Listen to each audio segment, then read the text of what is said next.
In this video, I'm going to talk to you about the truth about sourdough bread and answer the question, is it healthy or not? And is it something that I should consume on a regular basis or not?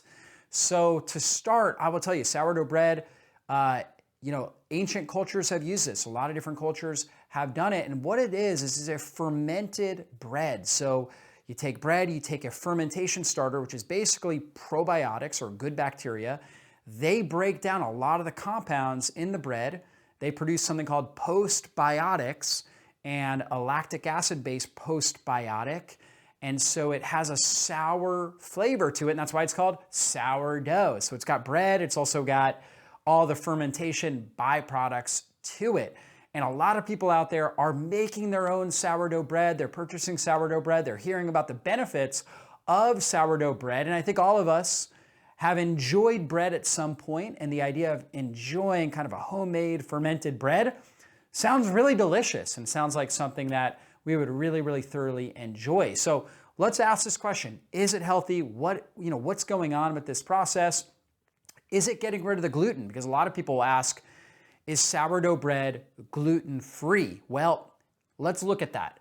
So your typical bread that's out there, whole wheat bread or any sort of bread, usually is somewhere around 100 to 200,000 parts per million. They say the average is about 124,000 parts per million of gluten in a typical serving of bread.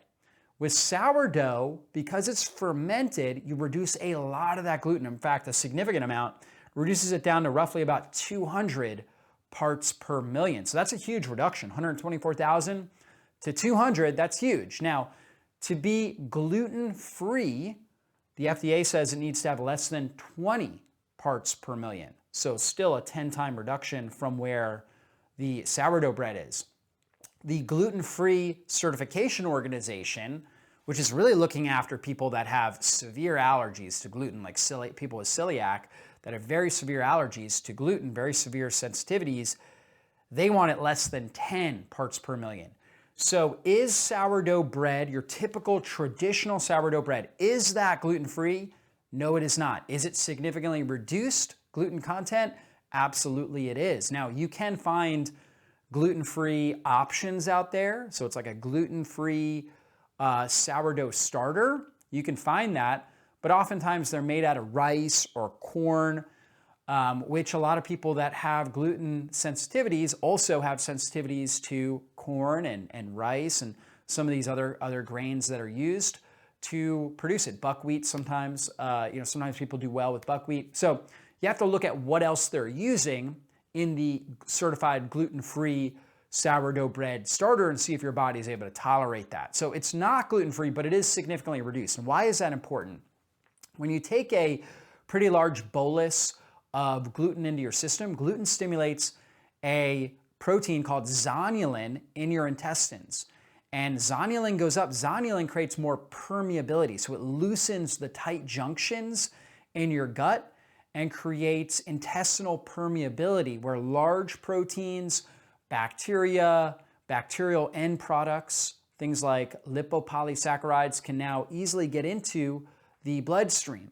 And that can drive up inflammation in the body. So we want to avoid large consumptions of gluten. So sourdough bread being a much lower consumption is a lot better for us than your typical bread that's out there.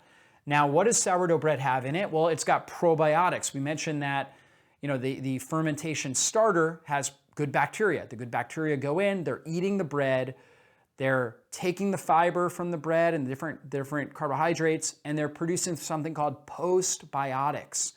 So they consume it, then they release, basically they're in a sense pooping out B vitamins. There's higher amounts of B vitamins in sourdough bread than your traditional bread.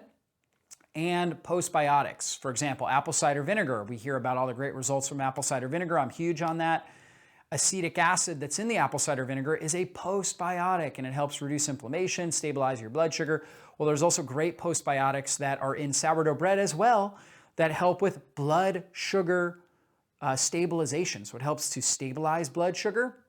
It also helps to improve digestive function. So it helps stimulate stomach acid, bile, pancreatic enzyme function, so you're able to digest your meal more effectively when you consume something like this. On top of that, it also is very good for helping to balance cholesterol, triglyceride levels, improve insulin sensitivity. So there's a lot of good benefits from these postbiotics. You also have fiber in there that can help support your gut microbiome as well. And then it's lower glycemic impact, so it doesn't spike your blood sugar in the same way that your typical bread does. So when you consume bread or really any sort of grain, you have to consider the glycemic index, how quickly your blood sugar will raise, and then how long your blood sugar will stay elevated. We call that glycemic load.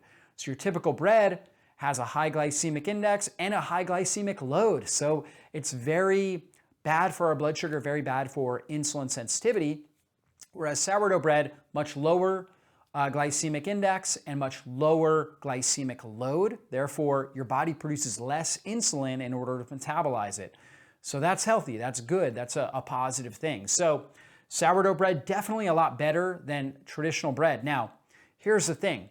If you're out there and you're dealing with a lot of gut dysfunction, if you're dealing with autoimmune conditions, if you've got chronic inflammatory disease processes in your body, then the gluten-containing compounds in them, in the sourdough bread, as well as the overall carbohydrate load, because there's really not much protein in sourdough bread.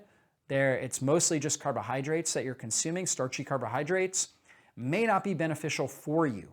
Okay, in fact, for some people with autoimmunity, I would recommend a diet that is as little as possible gluten as possible.